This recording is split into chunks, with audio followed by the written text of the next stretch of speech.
Welcome students to the session of panoramic physics. Today our topic of discussion is electromagnetic waves. Students, basically ये जो chapter है, it deals with most important concept which you have studied till now. जो भी आपने अभी तक पढ़ा है, उस सब को you can just visualize in this chapter. Basically, waves are the disturbances in the medium. किसी भी मीडियम में जैसे हम बात करते थे कि अगर ये बेसिकली वेव्स होते क्या थी, it is the transportation of energy in a certain medium. जैसे हमारी साउंड एनर्जी है, so it is always transported from with the help of a medium and it propagates due to certain disturbance. वो और disturbance का एक set pattern होता था and that set pattern cause the waves. Now what is electromagnetic waves? इसमें क्या आएगा students? See now, there is the involvement of electric field and magnetic field as its name says. पर हम जानते थे कि both these field has certain source. In your very first unit in electrostatic, we have studied about electric field and we know a stationary charge is the cause of electric field. Electric field कैसे बनता था? Electric field का जो source था that is your stationary charge. Magnetic field का source moving charge. अगर आप ध्यान से देखें तो moving charge we have studied conductor में. बेसिकली व्हेन इलेक्ट्रॉन्स की हम बात करते थे, when they start moving with the drift velocities they generate a current. और whenever in a current carrying conductor के आसपास जब भी हम मैग्नेटिक नीडल लाते थे, इट शोज डिफ्लेक्शन. तो moving charge is a source of your magnetic field. Moving charge आपका magnetic field का भी और इलेक्ट्रिक फील्ड का भी सोर्स हुआ करता था. Now our question is, this moving charge के कारण ये इलेक्ट्रिक और मैग्नेटिक फील्ड कैसे बनता होगा? बिकॉज अब मूविंग चार्ज ऐसा क्या करता है कि स्टूडेंट्स, इसे आप सिंपल से एग्जांपल समझें. We have a fundamental particle. हमारे पास फंडामेंटल पार्टिकल में बेसिक जब इलेक्ट्रिक करंट की कॉन्स्टिट्यूशन की बात करते थे, we have electron. Now this electron what it does. अब ये इलेक्ट्रॉन क्या करता है? मान लीजिए हम कंडक्टर की बात करें. Whenever the electron starts moving, अब ये मूविंग चार्ज के कारण हमने बात की थी कि magnetic field is there and this moving charge also generates the electric field. इसके कारण इलेक्ट्रिक फील्ड और मैग्नेटिक फील्ड दोनों ही जनरेट होते हैं मूविंग चार्ज से. तो अब होगा क्या? व्हेन इलेक्ट्रॉन स्टार्ट्स मूविंग, अब इलेक्ट्रॉन के पास अगर suppose it is moving from certain initial velocity to a certain velocity, और इसकी वेलोसिटी कीप्स ऑन चेंजिंग. इसे आप एक सिंपल पेंडुलम का एग्जांपल भी मान सकते हैं. जैसे in case of simple pendulum there are oscillations. यहां पे वेलोसिटी जीरो थी, यहां पे वेलोसिटी मैक्सिमम है. Means this type of motion is accelerated motion. और जब ये एक्सेलरेटेड मोशन हमारे सामने आता है, whenever this accelerated motion we encounter, then that accelerated motion is give rise to electromagnetic waves. कैसे स्टूडेंट्स? इलेक्ट्रोमैग्नेटिक वेव्स का फंडामेंटल चार्ज पार्टिकल हमने बात की थी, that is your electrons. Electrons के मूवमेंट के कारण when there is a change in velocity, तो that charge is known as accelerated charge. अब एक्सेलरेटेड चार्ज में क्या है? वेलोसिटी बढ़ती जा रही है. सपोज एक बार वेलोसिटी v थी, next time 2v 3v, like that velocity keeps on increasing in this amount. ये इंक्रीज्ड वेलोसिटी ही क्या करती है? चार्ज को एक्सेलरेट करवाती है and it give rise to magnetic field. और इस इंक्रीज्ड वेलोसिटी का क्या होता है? What does this increased velocity does? This gives electromagnetic wave. ये हमें डेली लाइफ में कहाँ मिलता है? We get this type of situation whenever the spark is produced और whenever there is a you know about LC oscillations. Inductor और capacitor की जो ऑसिलेशंस होती थी उसमें भी that is also a source of electromagnetic waves. आपकी radio tuning में भी हमें इलेक्ट्रोमैग्नेटिक वेव्स ही मिलती हैं। Even in your mobile the frequency of vibration is again decided by electromagnetic wave. Means it is a combination of both electric and magnetic field due to an oscillated charge. इसका source बना oscillating charge or you can say oscillating electric and magnetic field. Oscillating electric and magnetic field becomes the source of your electromagnetic waves.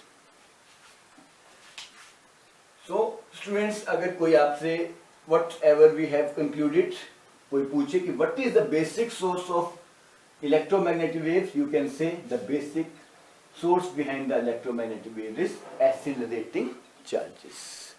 अब एक और बात, these accelerating charges अगर हम time के साथ इसकी वेरिएशंस करते हैं, फॉर एग्जांपल हम एग्जांपल लेते हैं इलेक्ट्रॉन की वेरिएशंस का, ऑसिलेशंस का। अब अगर इलेक्ट्रॉन की ऑसिलेशन को हम ग्राफिकली रिप्रेजेंट करें तो यहाँ पे इसकी वेलोसिटी 0 थी इस पॉइंट पे, here it is maximum, so it start increasing like that and again up to here, again here it is on the negative side, it is maximum electric field, यहाँ पे मैक्सिमम, यहाँ पे आपका maximum है, यहाँ पे आपका नेगेटिव मैक्सिमम, यहाँ पे आपका electric field is 0। Again a type of an well formed is like that for your electric field. इस टाइप में आप इसे बनाते जाएंगे। Here also you can just make it down like that.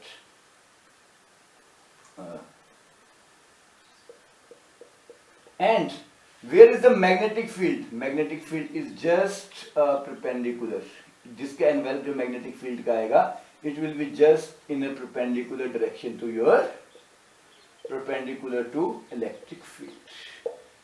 Or where is the propagation of the wave? It will be in this direction. Means अगर electric field और magnetic field की बात करें students, if this is your electric field and this is your magnetic field, suppose this is your electric field, this is your magnetic field, wave will propagate in the direction that is z direction. अगर यहाँ electric field है और ये इसके perpendicular magnetic field है तो the propagation will be in this direction. तो ये तीनों ही एक दूसरे के म्यूचुअली परपेंडिकुलर रहते हैं। That is the basic behind the propagation of this electromagnetic waves. लेकिन स्टूडेंट्स ये बनी कैसे? Who has discovered it? It's a very important and interesting fact about this thing. अब हम बात करेंगे, let me just give you important example. ये तो हमने जाना कि बेसिकली ये बनी कैसे, oscillating charge, oscillating charges. How come this charges into being? What is the basic physics behind it? There is a scientist known as James Maxwell, or you can simply write Maxwell ने क्या किया? Maxwell ने observe किया Fridays के experiment को। सबसे पहले ousted ने क्या कहा था कि अगर करंट कैरिंग कंडक्टर के पास मैग्नेटिक नीडल रखते थे तो इट शोज डिफ्लेक्शन, जिससे प्रूव होता था कि current carrying conductor is the source of magnetic field. फिर फैराडे ने क्या किया था? फैराडे एक्सपेरिमेंट से हमें पता चला था, लेट अस राइट, इससे पहले let me tell you one more thing very very important. ये एक सिंपल सर्किट की अरेंजमेंट थी through battery. Capacitor is there, यहाँ पे जो करंट फ्लो कर रहा है through this conductor, that is your conduction current. यहाँ पे हल्का हल्का ग्रेजुअली इसकी प्लेट चार्ज होती जाएगी, इसकी भी चार्ज हो रही है प्लेट। नाउ मैक्सवेल ने क्या देखा? मैक्सवेल ने देखा कि एम्पियर सर्कुलर लॉ जो हमारा था वो बोलता था कि क्लोज लूप में magnetic field is equal to mu naught I. Current बनाता था field in a close circuit. तो इसने कहा यहाँ पे करंट था, मैग्नेटिक नीडल पे यहाँ ऑब्जर्व किया, there was a current, it showing the deflection, then field is there. लेकिन जब मैग्नेटिक नीडल को हम यहाँ पर कैपेसिटर के बीच में ले गए, स्पेस में ले गए, देयर इज अ डिफ्लेक्शन, लेकिन यहाँ पे करंट नहीं था। सो फ्रेडेस के हिसाब से जब करंट नहीं है यहाँ पे, सॉरी एम्पियर्स, तो obviously should be zero, but Maxwell said कि ये जीरो नहीं है। इट मीन्स क्या ये लॉ रॉन्ग था। So it was find that ampere circular law was not inconsistent, वह गलत नहीं था, लेकिन देयर इज सर्टेन इनकम्प्लीशन। यहां पर भी मैग्नेटिक नीडल डिफ्लेक्शन शो कर रही थी। इट मीन्स क्या, इट मीन्स कि यहां पर कोई ना कोई फील्ड डेवलप हो रहा है, and this field is time varying, time के साथ वेरिएशन शो करने वाला इलेक्ट्रिक फील्ड था। बिकॉज धीरे धीरे डेवलप होता जाएगा इसमें चार्ज, इलेक्ट्रिक फील्ड डेवलप होगा, and that field keeps on variation with time, जिसके कारण जो मैग्नेटिक नीडल डिफ्लेक्ट हुई थी। अब फ्रेडे ने क्या बोला था, फ्रेडे ने बोला था whenever magnetic flux is changing EMF is induced. Flux के चेंज होने से करंट बनता था। Flux change, magnetic flux change से क्या बनता था, करंट इज देयर।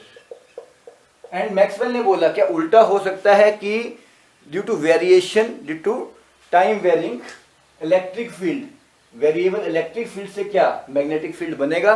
तो आंसर वाज यस, क्योंकि नेचर में बहुत ज्यादा सिमेट्री है।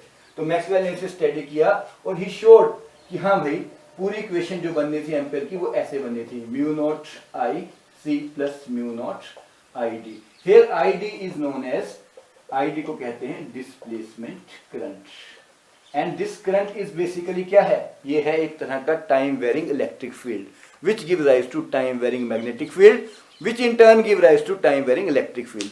तो एक तरह का ये ऑसिलेशन स्टार्ट हो गया, and that is the result of your electromagnetic waves. इस प्रकार हमने जाना कि how we get the basics of this thing, कि हमारे सामने electromagnetic waves is a combination of when they synchronize both electric and magnetic field, when they start moving।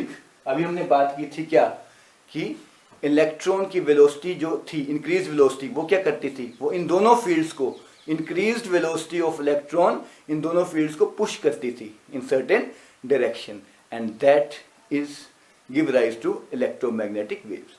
इसका example हमें एक बार फिर से कहाँ मिलता है देखने में, spark and LC oscillations, and LC circuits are in your all radio tunings. Another example is your excitation of electron, जब वो एक शेल से दूसरे शेल में जाता है। आपने देखा है कि in an structure of atom they are K element shells, you are aware about it.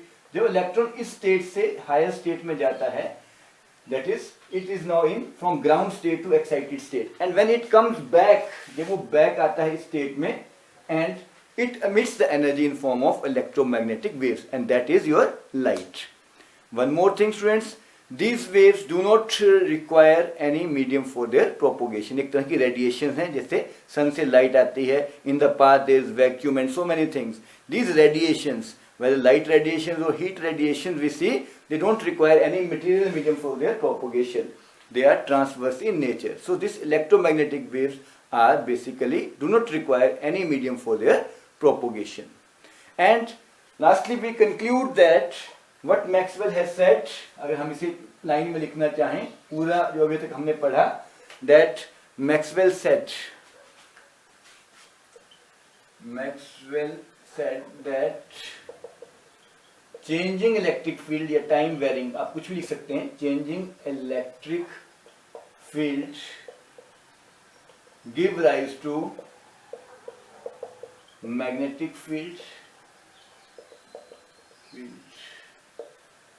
And changing magnetic field